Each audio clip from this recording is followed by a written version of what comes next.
प्रमद बर'आ जातिनि जौगानाय थांनाय थैनायनि बाथ्रा जि बड'लेण्डनि इस्यु एबा बेनि अनगायैबो जोंनि माहारियारि जायफोर इस्युफोर दङ हाबाफारि एबा आयदाफोर दङ बे बिथिङाव बे जागायजेननायनिफ्रायनो गाव दुलाराय बर' फरायसा आफादनि आफादगिरि एबा दैदेनगिरि जागायजेननायनिफ्रायबो मालाबाबो प्रमद बर'आ जातिनि रेसपन्सिबिलिटि एबा दायित्व लानानै बियो खामानि मावफेरखायाखै।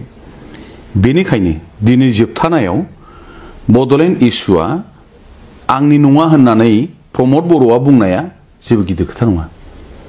खारन बियो जिखिनि एबसुआव थानानै रायजो दाबिनायनि स्ल'गान होनानै जिखिनि आन्दलन खालामबोदों बिटिआरत जिमान साकरि ओलाय ইয়াত 1 টাকাও খাব নোৱাৰিব ইউপিপিএল চৰকাৰৰ সময়ত যিদিনা ইন্টাৰভিউ হ'ব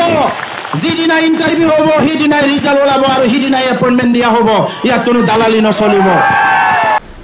बियो रायजो दाबिनायनि जेबो आन्दलन नंखायामोन। साधारन भाबै गावखौ बे आन्दलनजों जड़ित खालामनानै गावखौ लिडारशिप नेतृत्व होनाय आगसारि एबा दैदेनगिरिनि गावखौ महर मोनहोनाय बेनोल' उद्देश्यमोन आरो बिनि उद्देश्यआ थाखानाय बिटिसिआव बोरैहाय नेता जानो हायो एबा चिफ जानो हायो बेखौनो बे टारगेट खालामनानै खामानि मावबाय थाखादोंमोन। गतिके दिनैनि दिनाव प्रमद बर'आ बे जिखिनि खोथाफोर बुंदों प्रमद बर'खाय बे खोथाखौ बुंनो हायो। सोरबा नों आंब्ला मालाबाबो बे खोथाखौ एथ' गोरलैयै बे नाखस खालामनो हायामोन। बिटिसि जि एकर्ड मानव गेदेर हाग्रामा महिलारि बिथांनि दैदेननाय जि बिटिआर सुक्ति 27 जानुवारि 2020 बियो कुनु कारनाव कम्पेयारेबल एबा तुलना खालामजाया।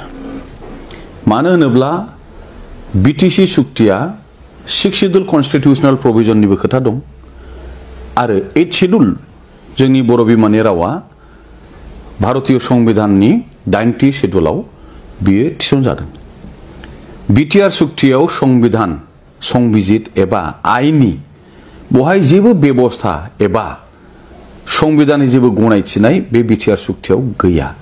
बेनिखायनो बिटिआर सुक्तिखौ बिटिसि सुक्तिजों तुलना खालामनानै रायलायनाया बेवहाय एसे जोंनि गोरोन्थिसो जायो, रायलायथावानो नङा। आरो दिनै जायखि जिखि बुङा प्रमद बर' एबसुनि माखासे दैदेनगिरिफोर जायखि जेसेबांखि बेखौ बुंनो सेस्था खालामा बिटिआर सुक्तिनि माबे दफाया जोंनि एक्जिस्टिं स्टेन्डिं जायफोर इस्युफोर दङ जोंनि राव हारिमु थुनलाइ जौगानायनि एबा रांखान्थि बिथिङाव जोंनि बिभिन्न बिथिङाव जौगानायनि थाखाय खुनु बे सुक्तियाव जेबो बिषय जेबो हाबाफारि थिसननाय जायाखै। बर' रावखौ बिटिसि सुक्तिनि गेजेरजों 8 शेड्यूल जों मोनबोखादों। दिनै आसामनि अफिसियेल लेंगुवेज होनोब्ला जोंहा असमिया राव। असमिया रावनि संविधानिक मर्यादाया मा? 9 शेड्यूल 8 शेड्यूल। दिनै बे एखे मर्यादाखौ जोंनि बर' बिमानि रावाबो 8 शेड्यूल जाबाय।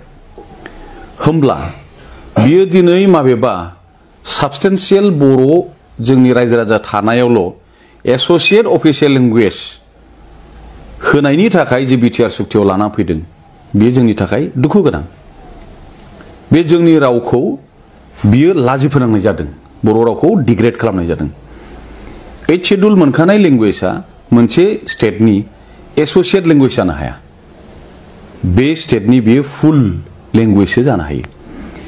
आरो 1985 आवनो जिहेतु जोंनि बर' रावा आसामनि साबस्टेन्सियेल बर' रायजो राजा थानाय जायगायाव बियो मोनसे एसोसिएट अफिसियेल लेंगुवेज महरै मोनखादों। गतिके बिनि आपग्रेडेशना बहा, बिनि जौगासारनाया बहा? बे बिटिआर सुक्तिजों जोंनि बर' बिमानि रावा जौगायाखै, बे हायदोंसो।